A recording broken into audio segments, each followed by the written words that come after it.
We're going to be dropped into France dressed as civilians. Once we're behind enemy lines as a bushwhacking guerrilla army, we're going to do one thing and one thing only. It's called manslaughter, and I think all that lethal weapon is just an excuse so you dancers don't have to get in a real fight. You know what they call a quarter pounder with cheese in Paris? They don't call it a quarter pounder? They have the metric system. They have no idea what a quarter pounder is. What do they call it? A Royale with cheese. Welcome to the MerCo Movie Guys. I'm Clint Chavern. It's my buddy Chad Weeks. We're a couple guys who like movies and like to talk about movies. Clint, who's this? Who's the big ginger we got here with us today? I'm Matt Zimmerman, a self-proclaimed Tarantino fan, here to talk about Tarantino films with a couple of friends. With that, grab your popcorn. Fill up your drinks. And enjoy the show.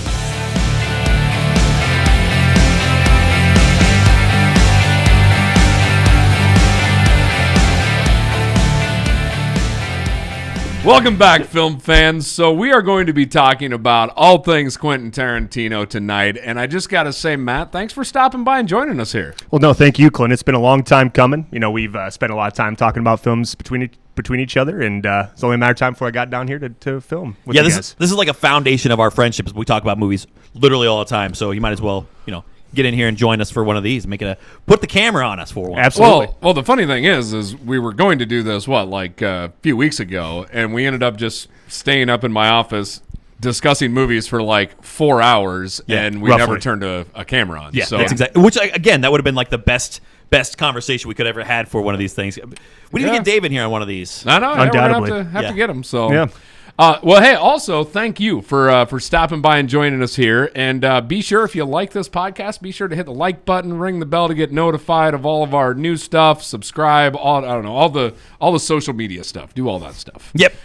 And I like the interaction. I like the comments on the stuff too. I like hearing about the Easter eggs, the stuff that we didn't think of, the insights that we didn't think of. I like hearing about all that stuff because especially with Tarantino, there's a ton of stuff like that, right? A lot of stuff. Tons of things.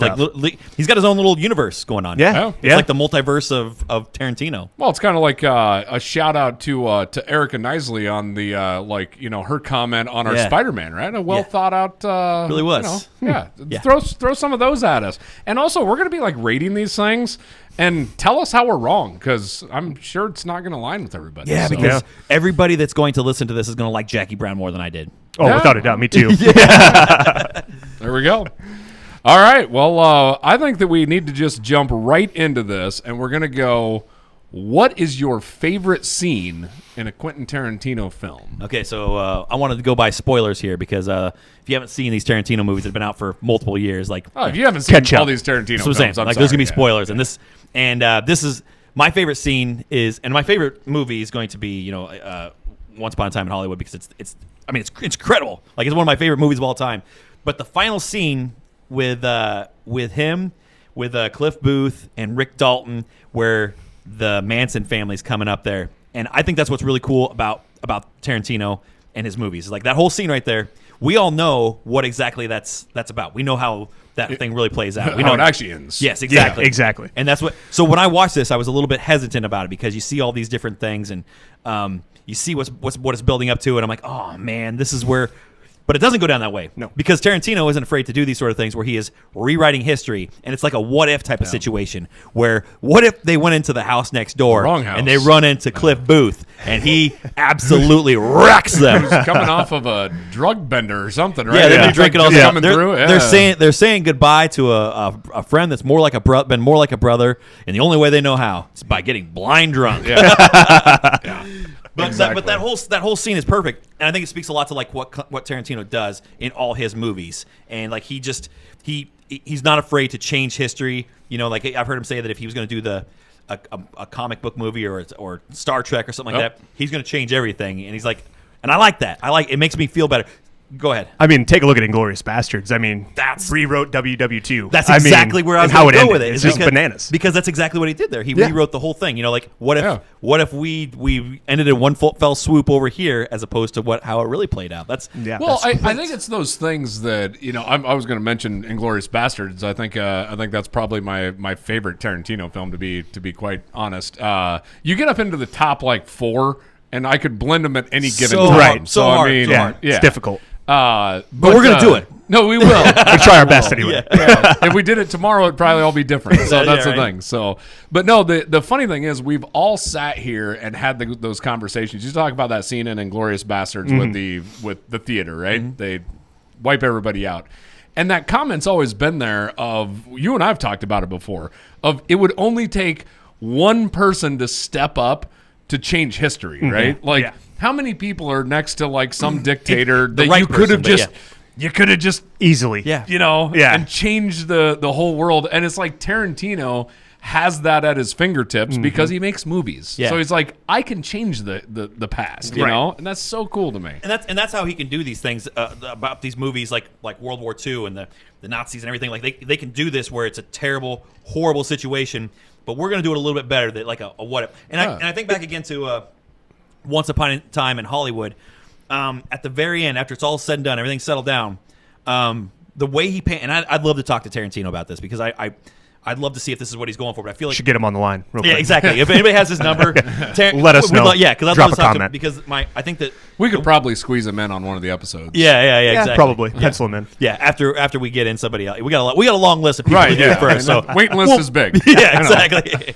But no, like after it's all said and done, everything's settled, and then they pan out and they have Sharon Tate, talking to them. They're and it's like a conversation, and the camera kind of pans out, and it's almost ominous because you sit there and you realize that it's not the way it went. That's not the way it went. It's not the way it went at all, and it's very humbling because we just watched an incredible movie, an incredible scene, and a fantastic fiery finish. Classic Tarantino finish. Yes, but it didn't really go that way, Right. and same thing with Inglourious Bastards. Just, Yeah. And but those are probably the primary two, right? Because other than that, all of his other movies are pretty much just made up stories. I mean, so. But I do like the way that he approaches some of the historical aspects because he does make them more than a documentary, more than these are the how it all goes. I know I keep hitting your I want to get that out of your way there. But Chad. but I think that's probably the big difference, right? Is it is on those two key movies that we that you'd see that. It's like a true underdog tale. You look at Donnie, what last name? Donnie. yeah, from Inglourious Bastards. Yes. Oh, yeah. Yeah. True underdog tale. Yeah. I'm struggling. I do like, though, how Chad used the word Nazis, but he said that I couldn't use it in the opening. I know. Classic I know. Chad. Classic I know, Chad. exactly. Yeah. I know. I'm sorry. I don't know why. It's very hypocritical. Yeah, I mean, that's, Yeah, I was gonna say Donnie the Bear Jew, but stopped myself. So that's right. It's part of the movie. So, it is. But so Chad talked about his favorite scene. How about yours? I would say probably my favorite scene. I mean, I'm a Pulp Fiction guy through and through. Really? Claimed it ever since I've seen Yeah, it. you get a Probably back poster when there, I was like yeah. 10. It has a lot of, So I want to ask before you get into that, I want to ask you that. You watched it when you were 10. Did you like it the first time? first time I had no clue what was going on. Oh, Chad. same. I mean, it's That's obvious. because that's what I was when I watched it the first time. I'm like, I don't know what's happening. You have It to was watch it at least 2 or 3 times. To get the full- 1994. Oh, 94. All right. 94. Yeah. Yep. Yeah, I come from a family that's kind of wrapped up in the Tarantino film world that they really enjoy it. You know, so it was always something that was on in the background as we were sitting there having a conversation. And you catch bits and pieces of it. You're just not sure what's going on.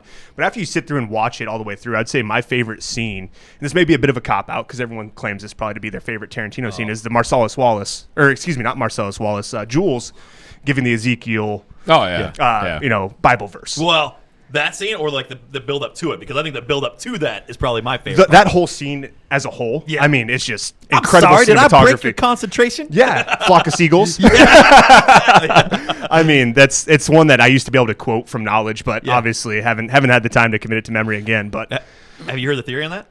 No. let's talk theories. Okay, yeah. Oh, is this going to be the Marvel time? Yeah, the Marvel Yeah, tie-in. Yeah, we're Yeah. interested. Okay, so this is, I mean, it's ridiculous, but it's fun to think about it. Okay, so it's a Marvel tie-in. So basically, this is Jules is Nick Fury. Nick Fury, Obviously. before he became righteous, Right. and he just gave up, which he did right there. Yeah. So eventually, he goes on to become Nick Fury, and all that stuff. Which, if you look at his headstone in Winter Soldier, it does say, "May the path of the righteous man," or whatever. No They have- kidding. They do have a I'm quote. gonna have to go Doesn't back he and have, like, rewatch the that. Same, like, He has the same same wallet. He has the same wallet too. Yeah. Bad MFer. Yeah. Yeah. Wow. So all that saying, and then like they talk about it, they tie that whole thing in there, and what is it that they're looking for Marcellus Wallace that he's got in that briefcase? It's the Soul Stone.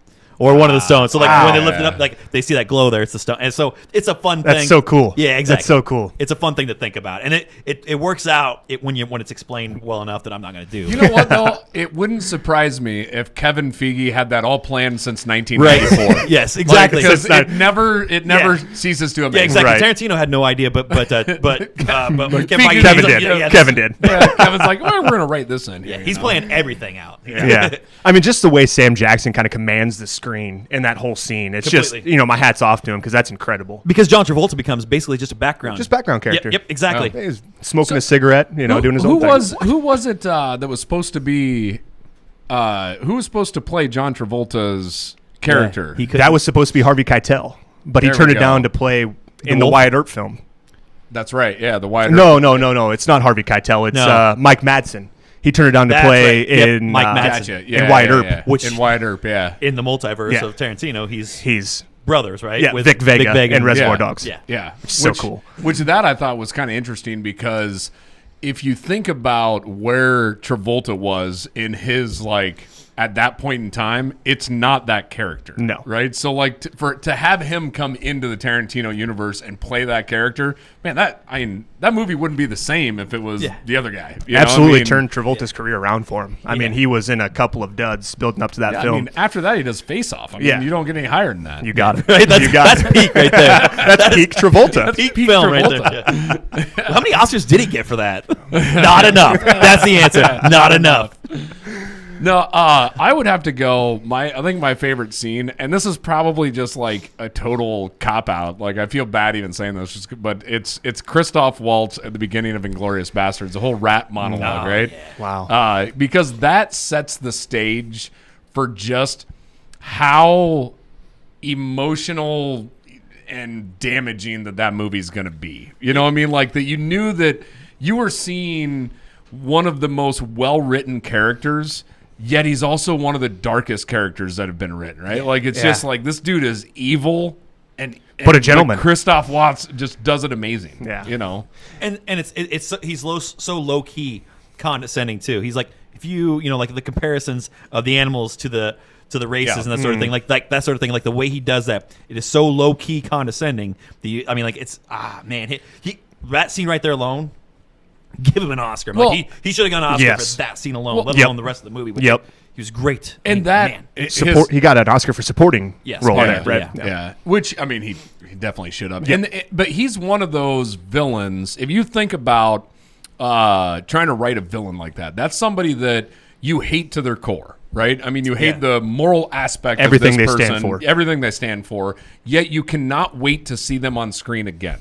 Yeah. Right? And it's like you have this weird push-pull with someone that you hate that you absolutely love to watch on screen. And I don't know. I just thought that was... And I feel you're getting ready for the build-up of when he meets Lieutenant Aldo Rain, the Brad Pitt character. So you know that it's coming because you've got the good guy and the bad guy, and eventually they're going to meet. And when they do, it's another scine that could be on anybody's list. Yeah, that's like where he's close second to my immediately, favorite. As soon as he gives him his cuffs and that sort of thing, at the end there, where shoots his buddy, and he's just immediately, you can tell it's like, all right, now he's scared for the first time in this movie. He's scared, he's freaked out, and they completely flip the script on him, and he's like, what was his like? More like chewed out. You'll be killed for this. More like chewed out. Yeah. I've been chewed out before. I love that. The other thing, too, that I like about the dynamic of those two characters is you have someone who is very smart and sophisticated in Christoph Waltz's character, right? Yep. And in Brad Pitt's character, you have a backwoods redneck guy that sounds very uneducated, right? When he's talking, the way that he speaks, his English is, not the greatest. Yet when it comes down to it, and they're having that conversation at the end, Brad Pitt, Aldo Rain's intelligence shines through. Like, absolutely. This has all been planned down. This is all worked out in their favor because of the way that he's been handling this. And I just think that's such a fun little way of like, don't underestimate the guy that's talking, with maybe not the best English, right? And I just thought that was really cool on that dynamic of it. Absolutely. Yeah. If you look at with Christoph Waltz and being that hateable, like he was, like I said, probably the most hateable character, maybe Candy, but most hateable character in any of these, Calvin Candy could be up there too. Yeah. But Yeah. in the same in Django, he immediately becomes one of the most revered characters in all the movies. Yeah. Which I think again speaks to his acting and I didn't want him to win the best actor for that one because he got a best supporting actor for that movie too. Yep. I think it should have went to Leo because his roles. But again, the duality of it and the ability for him to go from this hateable character to absolutely endearing, and you love him so much in the next role that he plays or next Tarantino role that he does. I think that's incredible. Yeah. The interesting part, though, I don't think that he got near the credit for that role, right? Just for the simple fact that he wowed us so much in Inglourious Bastards that it almost took away from his role in Django. Yeah. And it was equally, if not better, in Django, right? Like, I mean, it was amazing, but you'd already seen this bright, shining star. It's like, I can't get any brighter, you know? Right. But name a scene like that in Django. Yeah. That he Yeah, acts as yeah. well as he did in that first scene. That or, fir- the, yeah. or the laughing It's- scene. The laughing scene. That's my second favorite Tarantino scene. Where he laughs at the... Oh, yeah. Well, Yeah. When Arrivederci. Yeah. Right at Yeah. that. Right at Well, that. Yeah. It wasn't that. It was when he laughed at her breaking her mountain leg. climbing No, action. I just meant that was in was that that same, was that scene, yeah. same Yeah. scene. So yeah, breaking their Dominic like, falling DeCoco, down all those guys. Yeah, Yeah. which that was Dominic all. DeCoco. Yeah. That was all. Okay, perfect. Yeah, perfect. We hear the music. That was all improvised by Yeah. him as Yeah. well. So Yeah. I mean, that's where they had no like. That's where when it pans out and they're looking around like Genuine reaction. Genuine. same Yep. thing with breaking or slicing his hand open. You know? That's why I'm saying Leo should have got the supporting actor for that movie. Yeah, I heard the cast gave him like a round of applause after that scene. Like everyone, that's like what they I've cut heard, the scene, everyone just applauded. They Like, should have because and it was that- amazing. That right there is, because he was pretty mild throughout it the whole time. He's kind of very cheesy, but it was intentional. It's like you like this is a terrible human being, and he's just very, you hate that guy. You hate him so much. But then that scene right there, it's like, wow, that is acting, man. That is so cool. I wish I could do something like that. That is so it's incredible. Give me That chills. So, the so whole here's works. my question. So he slams his hand down and he cuts his hand, right, which was unintentional, and he plays right through it, right. Now I feel at that moment they don't get into this on some of the documentaries on like when they cut, but I feel like they cut shortly after that, right, because the rest of the scene. He has his bleeding hand, right? Mm-hmm. Yet he turns and he wipes it down her face, and I just don't see that there's no- happening. Yeah. No, I don't think there are is there? cuts. There Yeah. are cuts. Yeah. Yeah. No, I watch it. Yeah, I there just is, there definitely is. I just watched it the other day, and it was one of those like where it's like, okay, I see where it could be. Yet after that, it has to be cut, and you're not Yeah, wiping they human can't- blood on Yeah. somebody's face. Like, yeah, you can't allow that. yeah, that's Yeah. like. You can allow Leonardo DiCaprio to do it because if he wants to do it, he's going to do it, and he should do it. But I do agree, it should have been a cut I can't scene. disagree Yeah. with that, but it's human blood. I still think yeah. I still think I can disagree. I really don't want anybody's human blood on me. Yeah, So yeah. especially wiping Yeah. down my face. But For so, sure. So here's another question, and I'm actually ashamed of this because I have not seen every Tarantino film. Oh, what haven't you seen? Yeah. So surprisingly, I have seen the first Kill Bill, but I don't think I've seen Volume 2. What? Randomly. Why did we invite you on this I show? know. The I know. conclusion of the Yeah, film. Yeah. Okay. So so here's the thing. Yikes. I've probably seen That's better than Kill Bill. I've probably Yeah. seen 80% of Volume 2, but in bits and pieces cut throughout. But I've never actually sat down and ended up watching that. And it's one of those where I don't know. Once I got to a certain spot, You thought you had it figured out. I just haven't. Yeah, I just like haven't me in went The back Departed? and yeah, Have you exactly. have you not seen the final scene with David my Carradine? goodness. No, I haven't. It's Yeah. Beautiful kung fu, just awesomeness, man. And so I actually sat down and I started to watch before this. I started to watch Kill Bill Volume 1 again because I want to watch them both now. Yeah. But yeah, that's that's my sad fact. Out of all of them, that's the one I haven't seen. So As a self-proclaimed Tarantino fan, you'd be surprised at how many of them I haven't seen. I've actually haven't seen Jackie Brown from start to finish. I started watching it a couple weeks back when we were prepping for the pod. Made it about halfway through and didn't finish it, which shame on me. And I haven't seen Death Proof. Actually, Death Proof's one that I can see why people haven't seen it because it was partnered with Robert Rodriguez. Yeah, but the machine gun Planet Terror. Planet Terror, that's yeah. it. Yep. Grindhouse is what it was. Grindhouse. Yeah, Yep. Grindhouse Presents, and a lot of people don't realize that that's actually considered a Tarantino movie. Like that is number One of the 9. Yeah, what is it? 1, 2, 3, 4, 5. Number 5. Yeah. So, I don't think a lot of people realize that. You know, That's true. But Death Proof is fantastic. I know. Hey, it's got Kurt Russell in it. Well, again, it's got one of the better lines in there where, and I'm gonna, Is this the turn left? Yeah, because it's right when they're bringing he's basically got this girl in this car, and he goes to a T in the road. He's like, "Which way are we going?" She's like, "Right." He's like, that's too bad."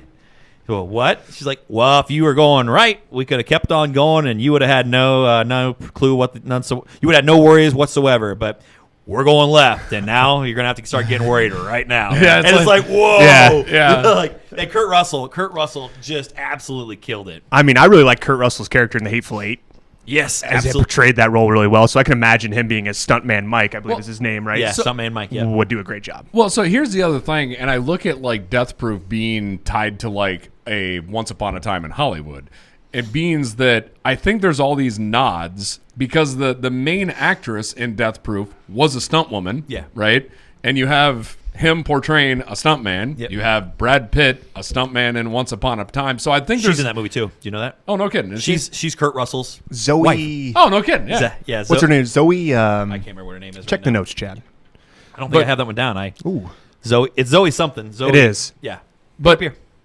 yeah, I don't even know if we got enough room up there, but we'll see. Got a big We'll put it over us or something. we got to have it here. So. But no, it's one of those where I just think there's a lot of nods to the folks in the back of Hollywood, right? And I think some of that kind of shows in some of his movies on that aspect of it. Well, just Tarantino, like the fact that he has his own cast that he brings back to all these movies and stuff like that. I love that too. Like I feel like it's cool that you get to see, Kurt Russell. I think he was the voiceover in Once Upon a Time in Hollywood too.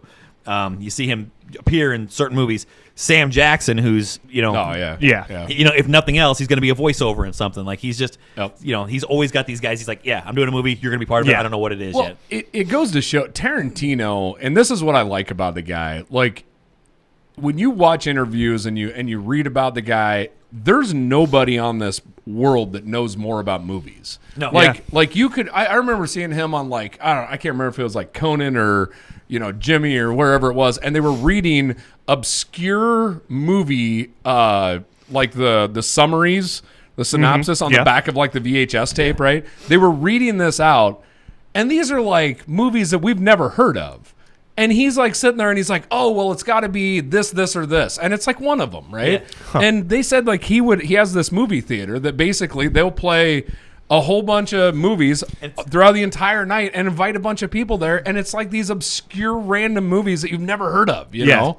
It's like his favorite pastime, just sitting down, popping some popcorn, watching a movie with friends. Like he is the movie guy, right? Which brings us back to like our conversation where we said, having Tarantino on here, we probably couldn't because we couldn't hang with him. You know what I mean? We're not cool enough. Like I would like to know how that conversation goes because it's like it'd be like a professional athlete or like a regular dude trying to cover a professional athlete. Oh no, because it'd be so worse. Yeah, so worse. We're not going to speak the same same language. Be Albert Einstein talking to an infant. Yes, like I mean, he would think it was cute what we would be saying. Yeah. Well, I feel like we might be insulted by some of the things we're saying. Oh, right, yeah, probably. Well, on that one documentary on was it Netflix or HBO? Yeah, one of them. QT8. One of the streaming scenes. What it was called. And it was interesting. They actually talked about that. There was somebody that said anytime somebody meets Tarantino and they want to start talking about movies, he goes, they're about ready to be embarrassed. Yeah, and he goes, because that person, if they think that they're an expert, they are not. No, exactly. Like this, he knows the speed of the film that this thing was shot at, the and type the size of film, the type of camera. I mean, like, and the artistry behind. I mean, like everything about it. Yeah, he knows, and I think it was Mike Madsen that was talking about that, and like he's like Quentin will stop, listen to what they have to say, and then just smirk and go. And then at that point, Tarantino is just going to absolutely steamroll you. Yeah, the information he knows, which is really cool. Yeah. I mean, well, I also love the fact that like they would do multiple takes, right? And so let's say they nail a scene and it's 100% perfect, and everybody's like, okay, we're done, right? And Tarantino would go, we're doing one more take. Why? And everybody would say at the same time, because making movies is fun. Do they really? No, that's what they do. Yeah. Every movie, he will do multiple scenes and multiple shots. Even if they're perfect. Even if they're perfect. And he makes everybody on there say, because making movies is fun. yeah. Man, And it's just like down to like the core of Like, he's not in it to like become rich and famous. He's in it because make he loves the best movies for the love of the game. Yeah, it is. Yes. But you look at it and it shows through these films because of the fact that like you know there's so many scenes, there's so many conversations and that sort of thing. The dialogue you just absolutely fall in love with, and it's so much more evident in whatever his movie is. It's like that's going to be awesome. You know, even if it's not your favorite movie. Or favorite genre of movie, even. Yeah, exactly. No matter what, it's like that movie's going to be awesome. I can't wait. Now, you talking about Jackie Brown. Jackie Brown, I thought was phenomenal. See, like I totally believe that like that's where everybody's going to land on this. Everybody's going to love Jackie Brown. I just didn't. I think here's the thing. I think this is the issue with that people had with Jackie Brown. They actually touched on this in that thing as well, which is it came out in '97, and so he hits Reservoir Dog, Pulp Fiction, Jackie Brown. You hit Pulp Fiction, you hit a home run. Yeah. Right? Yeah. I mean, like that's like It's a hangover after that. And it's one of those where everybody's basically saying, "Well, it's not Pulp Fiction," and it's like, "Well, no, it's not Pulp Fiction. It's a whole different type of story. It's a whole different genre. You can't look at Sam Jackson the way that you look at Sam Jackson in Pulp Fiction. His roles are probably the most polar opposite, and that might be where it comes in for me. I think that's what they were saying, though. Like, you know, people want to compare those two because they were. It's almost he would have been better off doing Pulp Fiction, Kill Bill, Jackie Brown. Yeah, I think Jackie Brown would have got more love. Yeah, you know, tie in a strong female lead like you did with Kill Bill, right? I think people were expecting a fastball after Pulp Fiction, got an absolute change up with Jackie Brown, and it just kind of threw people off on Tarantino. Yeah, but shame on me for not seeing Jackie Brown because I really need to go back and watch that. Yeah, because like the end of it there, like that's Robert De Niro. Like, man, that scene in the parking lot. Wow. So it was funny. After watching Reservoir Dogs, we should never have been shocked when somebody gets shot in a Tarantino film, right? Because every single person that you see on screen dies in Reservoir Dogs, basically, you know? Yep. And that scene in the parking lot of Jackie Brown, I was fully expecting like a punch, a backhand, something brutal, right? Like that's what I was expecting. And I'm like, this is gonna be bad. This is gonna be bad. And then all of a sudden it's just like bang. And I'm like, whoa, hey yo, like what just happened? I couldn't even get my head wrapped around what happened. Yeah. Like, but it's that way through all of them. And like you said, you should be used to it because it happens so quickly and so frequently. Well, just Pulp Fiction. They're just riding around, and he turns around to look at the kid. Oh, man, I shot Marvin in the face. That's one of my favorite lines in that whole movie. Oh, man, I shot Marvin in the face. Nice delivery on it, too. I dig that. Well, and that's where I think also, like, you see those first three in the 90s, right? And they have that very raw beginner director feel, right? Like, you could tell that he didn't have. I mean, Reservoir Dogs was made on a dime, right? Mm-hmm. Yeah, that was before anybody knew him. But even Pulp Fiction and Jackie Brown weren't like these blockbuster feel to them, right? Yeah. Now you get to the first Kill Bill. Now all of a sudden you got a lot of kung fu, a lot of like, you know, you want to talk about awesome scenes. That opening scene between her and the other gal fighting in the house when the kid walks in. Oh, phenomenal. What was her name? You had to ask, or I had to ask. But she was codenamed Copperhead. Yeah, Copperhead and Black Mamba. Mamba, right? But that scene was great. But my whole point is, you've started to see the production quality of the films continue to just keep going up, and up, right? Like you look at like Once Upon a Time in Hollywood. There's money thrown at that. Well, like there's a budget behind that now. Totally agree. Just a few dollars. Yeah, but here's the question. How did he make Pulp Fiction as his second film? Like, because you still got to look at it because the money there. You've got Ving Rhames, and you've got John Travolta, and Sam Jackson, and Bruce Willis, and all that. Like, how did anybody say, yeah, we're going to give him the money to hire those guys? Because that's still, those are incredible salaries. I mean, maybe it's just they saw some of them were probably not as bad as what you think. Because Travolta, I think, was on the downswing, so he was probably looking for employment. 1994, though, I mean, he probably just came off of like Urban Cowboy. Yeah, but like, maybe. Yeah. Bruce Willis ranks in like the worst show ever. Bruce Willis had to be at the hot top of his game, though. Yeah, that would have been. Around Die Hard? Die Hard would have been. It would have had to have been probably the 1989 beginning, though, for Die Hard. like of some of that. Willis, I don't think got started until what I heard? later. I heard that they were trying to get Sylvester Stallone to play Bruce Willis's part in Pulp Fiction, but they couldn't get Stallone would be like up there. I think Stallone would be way over what Willis was at that point. I would agree. Because I just like to know the budget for Pulp Fiction because I bet it's pretty staggering because no matter what you got. I just don't. Most of these guys, I don't feel like had that low of a time. You know, like, it's not. I mean, I'm not saying that they're going to be $50 million, whatever type of roles, but still. Well, and I also think him coming off of Reservoir Dogs, though, like he was like the hottest director, coming off of it too. You had to read that script and just think, wow, this is something special. Like you had to read that, and know that. So I would assume that some of them might have taken a pay cut just to be a part of that. Well, and there's also a thing like depending on,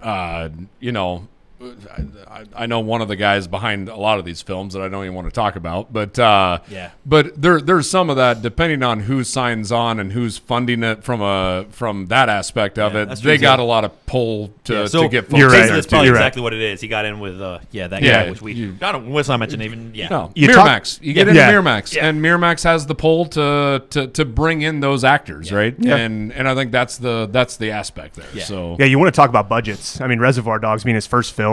I heard he got the funding from being, a stand-in as an Elvis impersonator on a Golden Girls episode. Yeah. So I think he earned like $30,000 in royalties from that, stashed it away, and was able to write Reservoir Dogs on like a steno pad, and then fund that with that cash. Yeah. Man, what is that steno pad worth right now? Oh, millions, billions. I think this would have been released after, but he also sold True Romance. Yep. And that was something that got sold. Andy sold Natural Born Killers. Yeah, and I might have misspoke. He might have got the $30,000 from selling one of those two screen rights. I know that from True Romance and Natural Born Killers, they said that he sold them for like a dime. It was ridiculous what they ended up getting sold for. Fun fact, they did say that True Romance, the director actually changed the ending. He was supposed to die in the end. Oliver Stone, right? No, was that Natural Born Killers? Christian Slater's role. Christian Slater was supposed to die in the end of Oliver that. Stone. Yeah. Oh, we got it. Yeah. No, we don't. But yeah, Christian Slater. That's a great movie that isn't that well known. Like most people don't even know about that one. You look at. There's a lot, but good for again, don't mind if I do. Good for you. You got Brad Pitt in there. You got Brad Pitt as what was his name? Floyd. Remember him? He was the guy that was just high all the time, sitting on the floor. Isn't that funny? That had to have been like close to the start of his career too, Gotta be early, right? Yeah. Man. But I mean, no, because again, it's 93. 93, for but Brad Pitt. That's early Brad Pitt. Yeah, you're right. Because has to be early Brad Thelma Pitt. Thelma and Louise was probably what 90. Yeah, you're right. There's just a lot of this. That's just going back a lot longer than what we all think. It's before my time. Yeah. 95 for me. A twinkle in your daddy's eye. So. Nailed it. So my probably least favorite, and I just have to throw out there, I was not a fan. I got to reword this. Okay. I enjoyed the movie, yet I don't know if I can ever sit down to rewatch the darn thing again, and that's going to be The Hateful Eight. Really? You're kidding me? No, wow. It just didn't talk about a hot take. It didn't do what I wanted to. I challenge you to do that though. I challenge you to sit down and watch it again. Yeah, I was actually going to, and I started it, and within the first 10 minutes, I just shut it off, and I think I switched over to It's got everything you want in a movie, though. A little murder mystery, a little western. I think they just tried to be too cute with it. It just didn't. And it's all filmed in one location. I know. I mean, come on, that's. Channing Tatum out of nowhere, left field. Yeah, you see him in the opening credits and you forget about it. I don't mind. All that stuff is fun. It's just it close the door. Got to put 2 nails in it. I understand that part. It wasn't my style of movie. I guess that's, and I'm not saying that I don't appreciate it. It just I couldn't get into it. I can agree with you because I think that the first time I saw it, it's like, yeah, it's a great movie, but it's not up to Tarantino standards. But then I watched it again, it's like, that was really good. Yeah. And the next time it's like, I think that if you watch it again, because but it's 3 hours long of something I didn't want to watch. Yeah, but it doesn't feel like 3 hours once you're into it. No, it felt like 6. So I watched it in theaters the first time. Yeah, I think I did. Yeah. I think we did. Yeah, I think that might have been the first Tarantino film I was able to watch as a true film aficionado. Really? That I truly enjoyed films, and I sat there and I just soaked it up like a sponge. Yeah, just everything from using the special film that he used to film it. I mean. And all the angles. Oh yeah, because he did the wide angle. Yeah, I can't remember there's exact millimeters on it, but they 70 millimeter, I think. That's what that was. And the interesting part about that, they said that when you would shoot that one room with that wide angle lens or that wide film, you could see everybody, right? Nice chomping right into the microphone. Classy. I do. Yeah. Yeah. It's time for a refill. Jeez. But they said that you could see everybody, right? So they're like, everybody who's sitting there, like, you know, Sam Jackson sitting in a chair over here that has no lines when it's actually going over here. Yeah. He's got to like half-ass pay attention because he's in the scene, you know, no matter whether it's his lines or not, he's still got to like act. Yeah. One of the biggest what ifs in movie history will be that one where what if, and I can't think of her name right now, but she did a great job in The Hateful Eight, but it could have been Jennifer Lawrence. Oh, Because they were talking about having Jennifer Lawrence in there, and it's like, you know, What Jennifer if? Lawrence, yeah, like, man, I love Jennifer Lawrence. I would have loved to see what she could have done in that role. it's interesting just to see like, And that might be a rumor, I don't know, you know. you see all these actors and actresses all work into different movies together, right? What was the one where Brad Pitt and Jennifer Lawrence Brad Mr. Pitt. and Mrs. Smith. No, that's No, that's excuse me. Julie. Strike that from the No, record. that's- No, it's I thought it was one of them that it was like The Big Short, or I thought it was one of those. Jennifer Lawrence and Brad Pitt played in. Now you got me. I can't even think That of was it. Angelina Jolie and Yeah, Mr. there and it Mrs. is. Smith. Sorry. I can think of John Voight's daughter, but maybe I'm missing. Am I not thinking of it right? It wasn't Wolf of Wall Street. Nope. It was I thought it was like the one right after that. I'm drawing a blank. Like, Throw it up. Yeah, I'm drawing. Yeah, I'd have to maybe it's Bradley Cooper that I'm thinking of. I can't. You know, They now did. I'm- What was it, Passengers or something like that, or the? No, that was Chris Pratt. Didn't you just say that? no, We said Brad Pitt. Brad Pitt. I Brad know, Brad you Pitt said, and you said maybe I'm thinking of Chris Pratt. I thought that's what you said. That's why. We're all over the place. we are. we now we're are off the rails. completely off the We're rails. off the rails. He's not an American Hustle. Chad's got his He's cell not- phone. American out. Hustle. That's the one I was thinking of. That's Christian Bale. Christian Bale. That's, Oh, yeah. Okay. And so when There Bradley you go. Cooper there too. Bradley Oh, yeah. Cooper. There So you you're go. That's kind of what you right. said. That's what I Bradley said. Cooper. Yeah. He So did. so yeah, not Brad Pitt, but I guess so. I'm using a bad example, but I guess my overall point was when you get a lot of these actors and actresses that start working together, you start seeing them together in a whole bunch of films. Yeah. You know, and I want to say that like the crew on Inception, that whole crew. Is that Christopher Nolan? Yes. Right? Yeah. Yep. Which is like the same crew that he's used in like several other films. Just you like know? Tarantino. You know. Tarantino is the same way. And who's Leo's main guy? Yes. The guy that does all the Scorsese. Scorsese. Martin Scorsese. Yeah. I knew you were Yeah. going to ask that, so I tried to think of it earlier on. I'm like, no, it's But it's just you haven't even put me on the spot yet, and I'm on the spot. it's just interesting how that happens though, how they all get tied in together, and it's like you're always going to see like these people Yeah. together. Like you know? finding a chemistry that matches Yeah. what the director wants. You know, you might as well keep them together because Oh, you're going to yeah. keep producing movie magic. Absolutely. So, fun fact, I just got to throw it out there, and I only know it because of that one documentary. But on Grindhouse Death Proof, they talk about the main actress when she does the hood scene where she's on the hood of the car. Zoe, whatever her name is. Yeah. Yeah. That's actually happening. Yeah. Like they're going like 90 mile an hour and they have to Yeah. film Yeah. this. They film it all in the first take, right? Tarantino sits down, watches it, notices that he can't see her face. And he walks up to her and he goes, "Hey, you did this whole scene and I can't see your face." And she goes, "Yeah, that's because I'm a stunt woman and I am built to not to every angle that I'm doing is meant to not show my face to the camera. Yeah. Like that's how I'm trained." And he's like, "Well, that's not right. We're doing it all again." And she had to do that whole Which thing. is the longest, like, scene. Yeah, like this Strapped to the hood of a car. and it's crazy dangerous. And she had to do it Yeah. a second time to get her face in all the shots, so she didn't act like a stunt woman. I thought that was phenomenal. That's so cool. Speaking of a long take, 4 rooms. Okay, so Oh, yeah. the final scene or the final episode in 4 rooms, which was all those different settings, the one where Tarantino did, the opening scene, as soon as he walks in there, it is a 6-minute and 43-second take. Oh, no kidding. One No cuts? whole- One no single- cuts. yeah. One whole long take. And it's so cool. Like, I challenge you to go back and watch that scene because when you know that and you look at it, it's like, that's incredible because just for the cameraman to be in position and everybody outside to be in position at the whole time, because it's not like he's just sitting there and they're just rapping back and forth. No, it's he walks in and he takes them around the room, introduces them to everybody.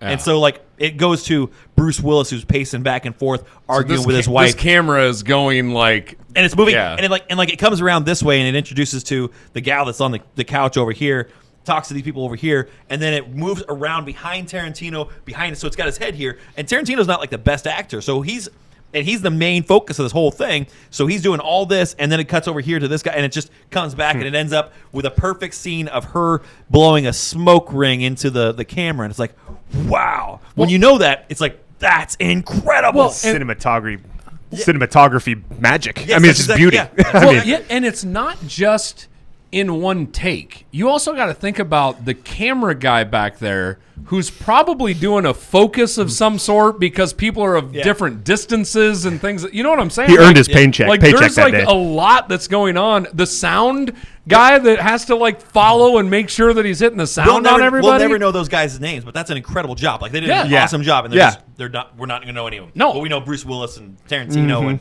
Yeah, they said, in a one take, has nothing to do with Tarantino, but I gotta share the story anyway. But the Singing in the Rain. Oh, yeah. I think that's the one. Yeah, not like the old black and white movie, right? And I can't remember who it was, that but he one, does there's that one, the. and then there's the one with Tom Holland and Yeah, Rihanna. that was hilarious. yeah. But the original, Yeah. and he does like the Singing in the Rain, and that whole scene is in one take. And that's if you think about it, he walks down the entire street. So, I mean, like, that was a huge take to do it. He did it with, like, 103 or 104 degree temperature. Oh, like, my. super sick. And here he's got to go on stage. And what's happening during the entire time? It's raining on him, so he's soaking wet. And he's like incredibly sick, and he's singing and dancing, and the dude just nails it. The reason why I share that is you talk about one take, and I think that's like one of the most incredible one takes ever. But you want to talk about anytime you're having a bad day, think of that. Yeah. You're going to want a hot cup of soup and a cup of ginger ale after that dude one. had a really bad day. Yeah, Is that your sickness fix? Oh, absolutely. And Wheel of Fortune on the TV. Oh, yeah. Wheel of Fortune. yeah. but that How guy, late are you sick? All the time. Oh, I was gonna say I feel like it's Price is Right during the day. Oh, Price is Right. Excuse me. Yeah. but that guy had a really bad day and performed at that high level athlete. Oh, yeah, you know, yeah. like that. That's like I don't know. It's absolutely crazy. The Michael Jordan flu game, if you will. Yeah, that's it. That's exactly right. Same thing. So Great reference. So what is your start at the back? What is your least favorite movie? I literally would go Hateful Eight. Okay, Zim. I would go ahead and say probably, and this is probably not great, but Jackie Brown, since I haven't seen it, unfortunately. Yeah. Have you seen the final scene that we're talking about there? With I haven't, and Okay. shame You on still me need to again. watch the movie because it's still great. I know. The Chris Tucker scene is really cool too. Like, man, I'm not getting no, Getting in that trunk. yeah, not getting no. I Trunk. have seen that season. Yeah, that's cool. He should not have gotten that No, trunk. should No, not. he shouldn't. Nope. Yeah. Yeah. Anytime somebody tells you to get into a trunk, there's probably a 99.9% chance that it's going to be a bad outcome. Yeah, The exactly. the police officer in Reservoir Dogs got in Yeah. the trunk, cut his ear off. Yeah. No. Like I said, just Not good. bad. Yeah, that whole scene right there, Oh, man. man. Another Gasoline. a lot of improvising as Yeah. well on that one. Yeah. Yeah. So, and going back to that movie, Timothy Roth. the range that he does in these movies too, because you look at like Four Rooms where he's very like It's like a simpleton. yeah, basically. exactly, yeah. And then you look at him in that movie, like that's some great acting. To what was the other one? Pulp Fiction. He's Yeah, he's in like Pulp the- Fiction. Yes, Dude Honey waving Bunny. the Yeah, Honey Yeah, Bunny yeah. and yeah. Yeah, he's great as well. So Jackie Brown would be mine. Chris mine. Roth was also in Hateful Eight. Tim Roth. Tim or Roth, Tim yeah. Roth was yeah, also because he in- was Yeah, he was the hangman. Yeah. Yeah. There you go. Yeah. Yeah, Pete, what was Pete Hillcox was his name. Was it? Not his alter ego. What was his alter ego in Hateful Eight? I don't know. His true name ended up being Pete Hickox. They call Kurt Russell the hangman because but he was like this was the actual hangman, right? Wasn't he? Yeah, Something he. like Yes, because he was the hangman in Red Rock, and Yeah. Chris Maddox, played by what's his name? Chris Maddox. Sheriff Maddox. He was going to be the sheriff in Red Rock. Oh, they picked up along the way. played by the Oh, my guy goodness, with the what's his voice name? is like the best actor that you can never remember his name. Like he's an Yes. incredible actor. Oh yeah, what is his name? That's gonna William bother H. Macy. me. No, sir. Jesus, here we go. But I'm fine with the William H. Macy one, but I feel like after that we go into some territory. You know where I'm at. Actually, hold on. Before we go into that, let's talk about the Tarantino universe. Okay. before we So- start ranking our least Before we favorite. start ranking, because actually in the Hateful Eight, I can't remember.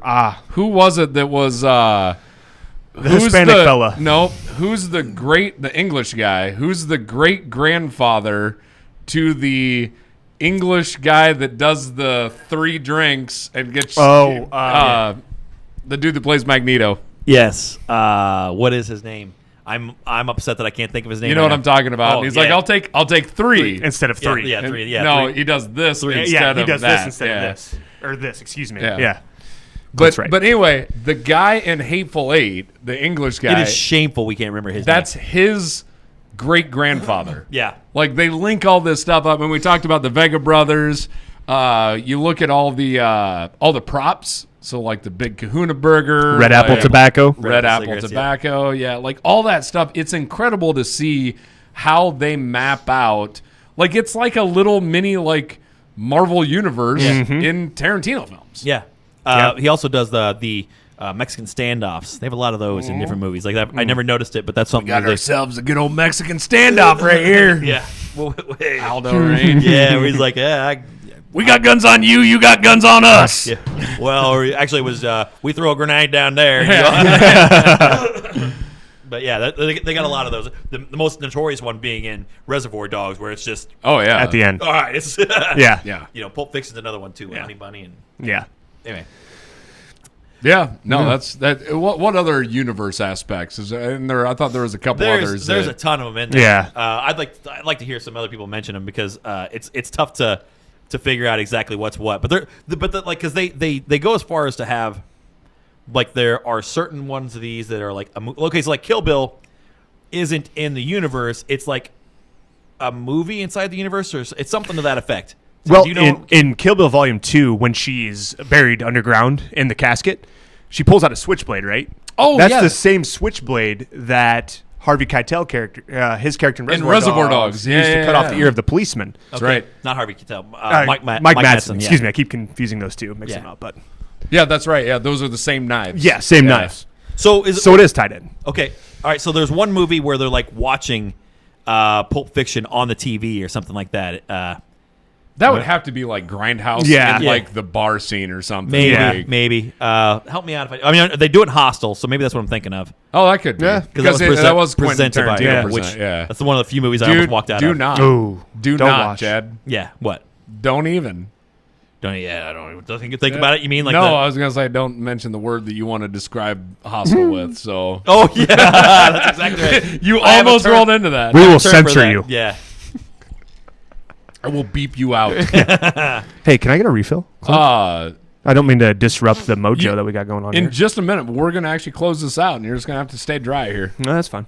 Yeah. Okay. Unfortunately, you should have grabbed a bigger jar. You know. Yeah. Yeah. Like honestly, like well, you know what? This is a rookie move though. It is, It's totally. a rookie Yeah. move, and this is on him. You know, Yeah.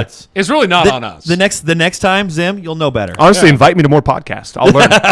Well, I mean- we should because we got other things. Yeah. Well, Depends on if the fans like me, though. Yeah. Well, and also it also depends on how many times you're going to like try stopping the podcast to go fill up your drink too. This is only number 2. For the record. Yeah, no, it's the second. For those time, keeping track at so- home, number 2. We like to have fun here. Okay, well, hey, we're on the downhill slide, so we're just like wrap this thing up. Sure, So- let's do it. So here's the thing: we need to go through, and we want you to, we want y'all to talk about this, to give us some comments, let us know where you would rank them at. But we're gonna go around here and we're gonna rank them the worst to the best on how we feel. Kill Bill is one movie, so just keep that Okay. in mind. Okay. Yeah. Okay. So he's done 9 movies. Kill Bill's one movie. So I think honors go to Matt. I think that's who Oh. it goes to. Good for me. So you're Yeah. going backwards, right? We got Backwards. Yeah, 9. going Least back. Least already favorite said- to most favorite. 9. You said 9 was Least, Jack. yeah, least to the most. Do you want me to give all 9 in a row, or let's- just start off first All right, 3? yeah, we'll go around the horn. Give me, Okay. give me your okay. I'll go with my least Give me favorite like 3. your least like 5. Well, do, Okay, do we'll your do top, 5. do your bottom 5. So I do have them jotted down Do 3. here. We'll go Stop 3, it. right? 3. Yeah, I'm gonna go with 3. Chad on this one. Go 3. Go 3. Oh, that's then we can do it 3 times. So There we go. I have it from 9, 8 to 7. I have Jackie Brown as my least favorite, like I mentioned before. Hateful Eight actually is down there, and then Django coming in at number 7. You got Django at 7? I do have Django at 7. You can have Django at 7. Okay. I know it's tough. It's tough. Django's a fantastic film, but it's funny because I like his spoke- old school films spoke better. really highly of Hateful Eight. Like I thought it would much Yeah. higher on your list, but Isn't that something? it's number 8. So it's like okay, all right. And Django number 7. Oh, I feel like this has sparked some controversy. Well, because that's a bad take. I mean, Flat out. Let's be honest, that's a bad. Like Django at number 8 or number 7 that's a bold. I can't wait to see the rest of your list, but it's wrong. So Yeah. all right, Clint, what's yours? I was gonna try asking you to go first. No, I can or go first. But I can go first. No, I'm gonna do it here. Right. I'm gonna go with. I'm actually gonna go Hateful Eight as my bottom. Number 2 is actually gonna be Reservoir Dogs. Number 2 being number 9. Yeah. Number 8. So number 9 is Hateful Eight. Number 8 is Reservoir Dogs. Number 7 would be Death Proof. Okay. Reservoir Dogs is a kind of a Oh, hot I take too. messed up. I would What? typically put Kill Bill there just because I haven't seen it, but I'm gonna throw that a little bit higher because I have seen 1 and I really enjoyed all the action and everything messed into it. So What'd you mess up? So in my list, I have. Yeah, I totally skipped up thinking combining these two, so I missed Death Proof. I actually have Jackie Brown, Death Proof, and then Hateful Eight. well, you gotta talk into your microphone if you're gonna Yeah, let yeah, anybody just- hear Oh, I you. thought we were gonna just retake. No. Sorry. You can't just mutter into the middle distance and like. Rookie mistake again, Chad. Thank you for pointing that out. Actually, my least favorite I am going to put is Death Proof, and then Jackie Brown, and then Hateful Eight. And you haven't seen Death Proof. I haven't seen Death Proof, Okay, and I yeah. haven't seen Jackie Brown. Yeah. So this is the list of movies that Matt hasn't seen so far. That's what we're going with to start. Should have off. done a little bit more research. So the only movie that Matt has seen that he doesn't like is Django. So I love Django. So here's my only thing. Now I have to say this because you were kind of throwing a little shade at me here for throwing Reservoir Dogs. I'm not right? throwing shade at it because I can Okay, understand that. But so a purist in Tarantino films would probably rank Reservoir Dogs somewhere towards the top. For enjoyable, fun movies that I'm going to sit down and watch, I can't put it up there. I enjoyed it. Now I'm not ranking like when we rank these.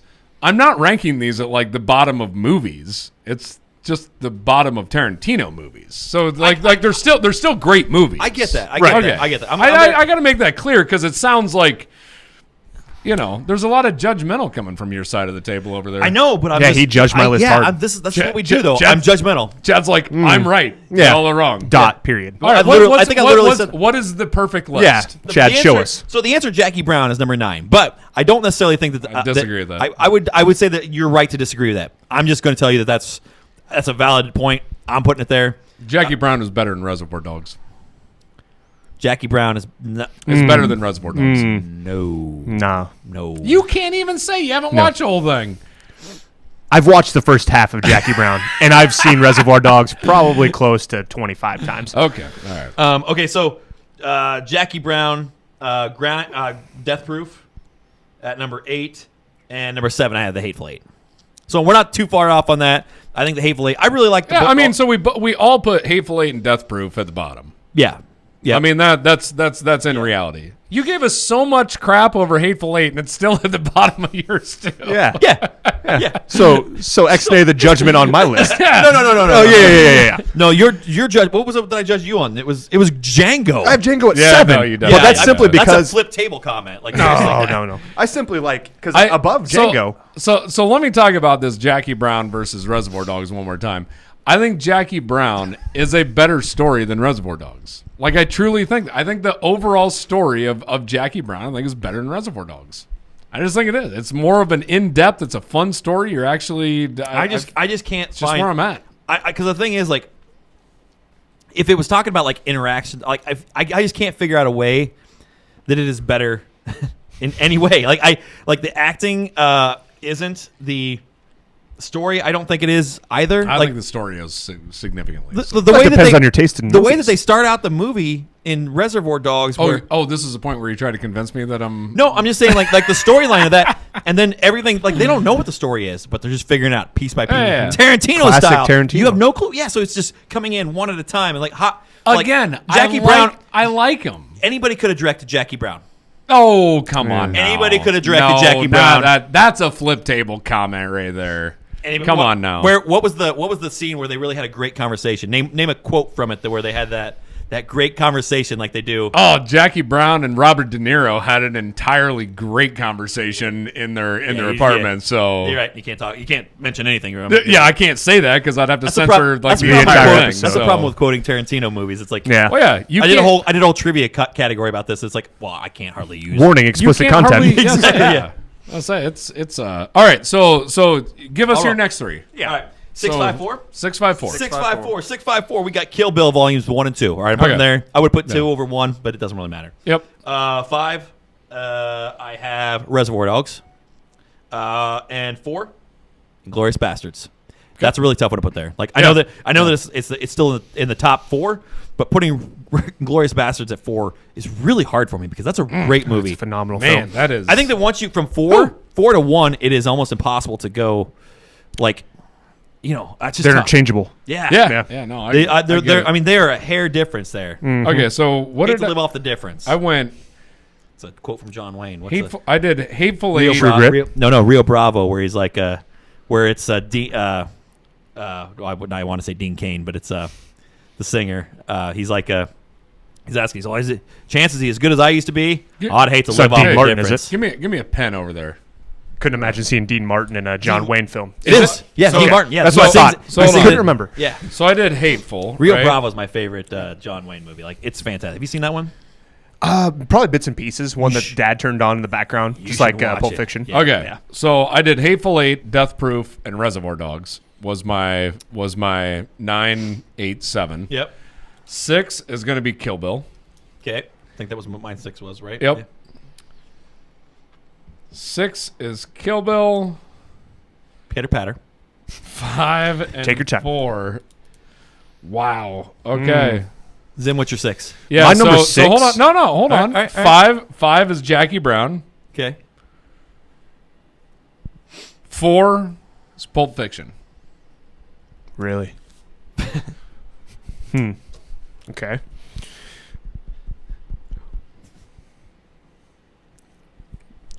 I'm thoroughly happy with that. Pulp Fiction's a top 10 movie of all time. All time. It's okay. It's again. So you're going to put... It's okay. So you're going to put, like...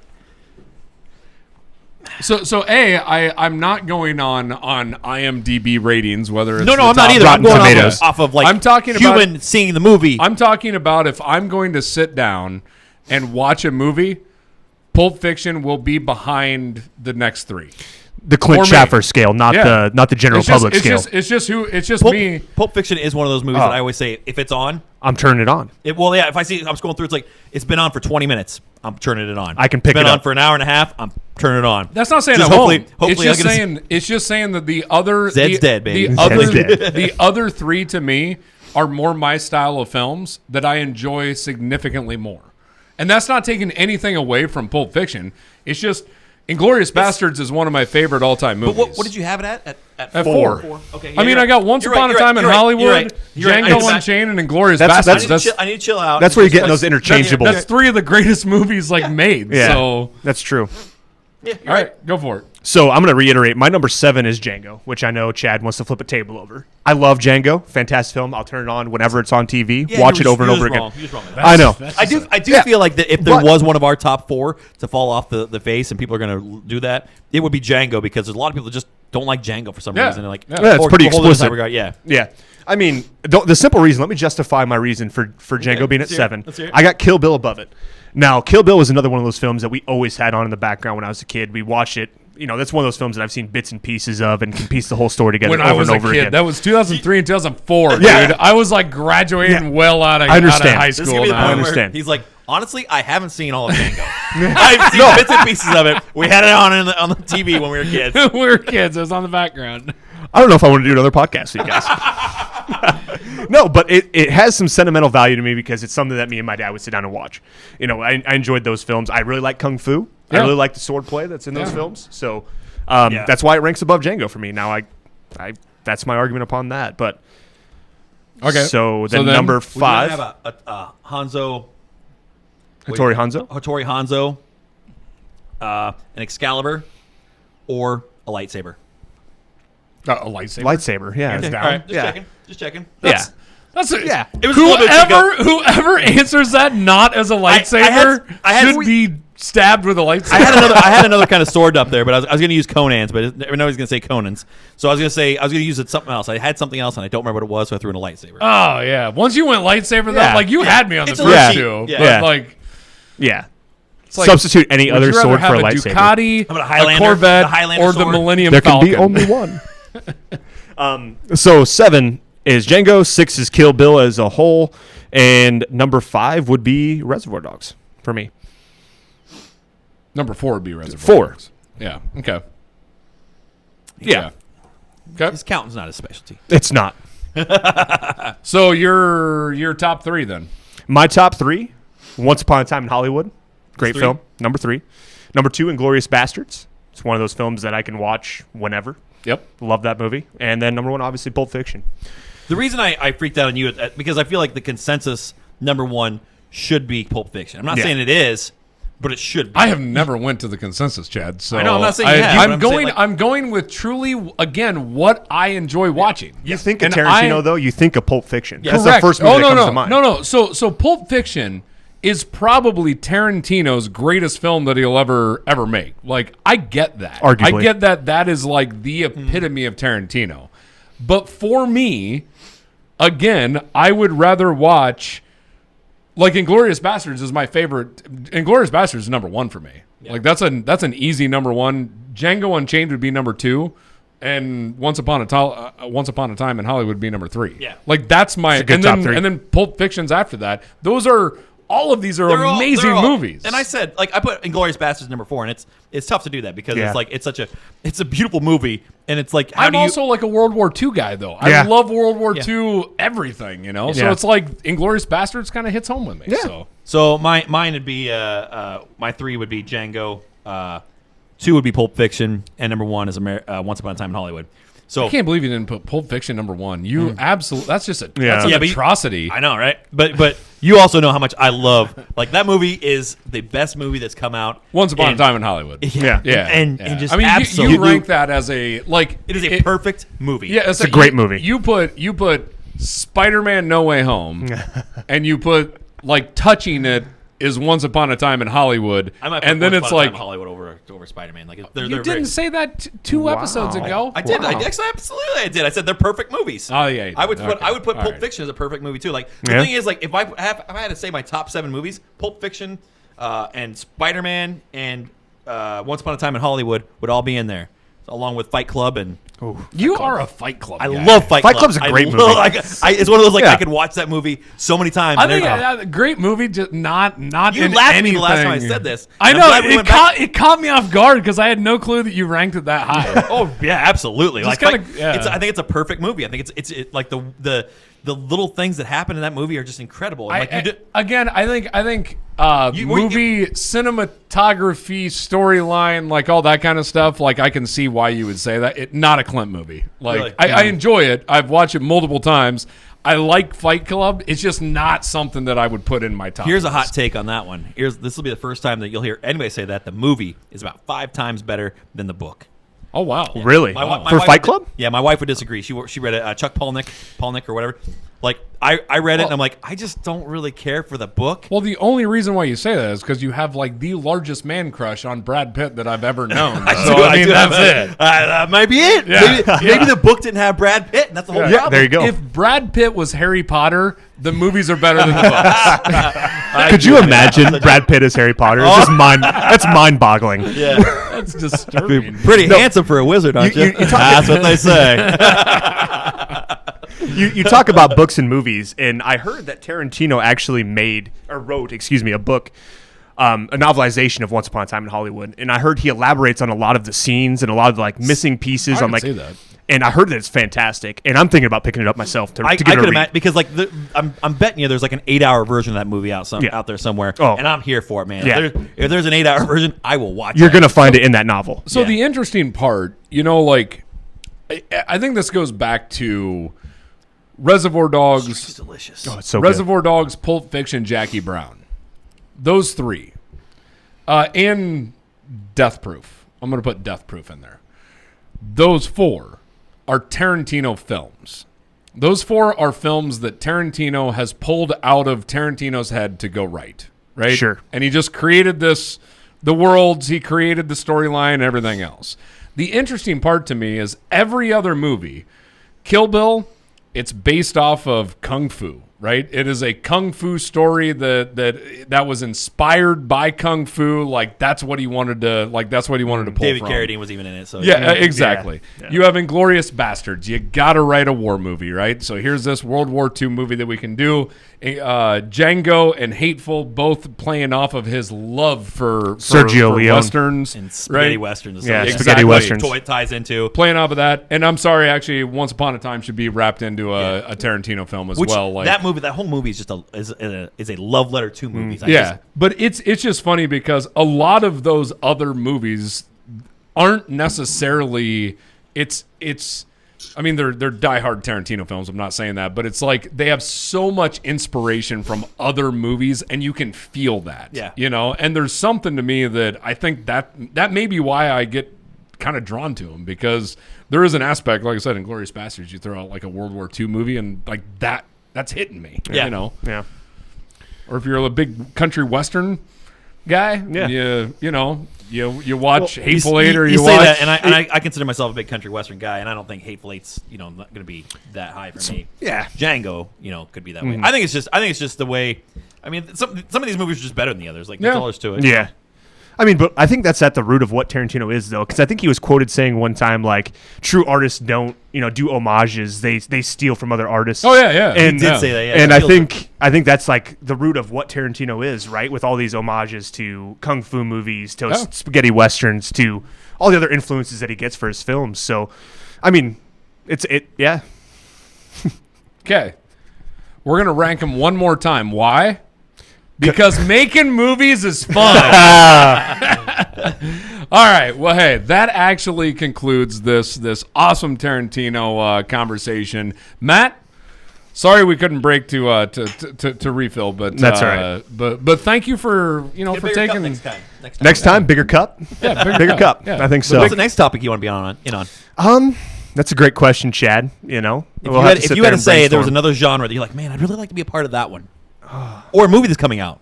Uncharted. I think Uncharted would probably be one that I would want to be a part of. I played all of the video games. Okay. Yeah, because well, the thing is, if we did that one, I wanted to do video game movies and that sort of thing. Yeah. And that's if we wanted to do a podcast about Uncharted, let's stop this, and in about 2 minutes we'll have that wrapped up. So I went to the theaters and watched it. So, you've already seen it. I've seen it actually tomorrow. It's a solid 6.2 out of a 10. Yeah, I've heard.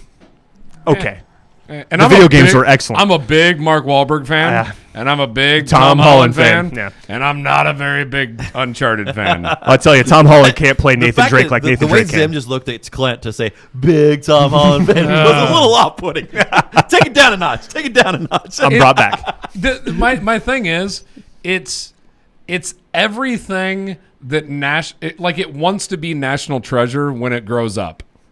Like that's what it wants to be. Yeah. Okay, but it doesn't have Nick Cage. That's a problem. Yeah. You need Nick Cage. Honestly, even everything about it is less than national treasure. Okay. Well, good. You set my standards for the film that I'm going to go see tomorrow. Let's get Nick Cage next time. Forget Tarantino next. Nick Cage. Yeah. There we go. I'll be a part of the Nick Cage conversation. Yeah. Do you think? Actually, we should do Nick Cage movies. Do you think that's a good I idea? might get him as a character. Do you think Nick Cage and Tarantino would be able to be friends? No. Yeah, maybe they are. I don't know. Like you have two very eccentric personalities, right? Like, I mean, Nick Cage sounds like he seems like, but Nick Cage, crazy, but he's also the kind of guy that like Tarantino kind of sounds. He really crazy. falls into a role. So like, if Tarantino's telling him to do something, he's like, yeah, well, I'm going to do that. I'm also going to do this, and he's like, yes, I think they'd be good. To be a fly Could on be the wall interesting. in the conversation between Nick Cage and Quentin Tarantino, I think that'd be crazy. Just ideas No, bouncing off of all the. That could be interesting. No. Pig. No, Watch sir. Pig. Yeah. Well, Nick Cage. Watch Pig. Like that's an awesome movie. Watch Pig. that has Alex Wolff in it as well. Wow. I don't know who Alex Wolff is. Yeah, I don't know. I invited him to be on the podcast. So Alex, if you're out here listening, Nick Cage, so. there you go.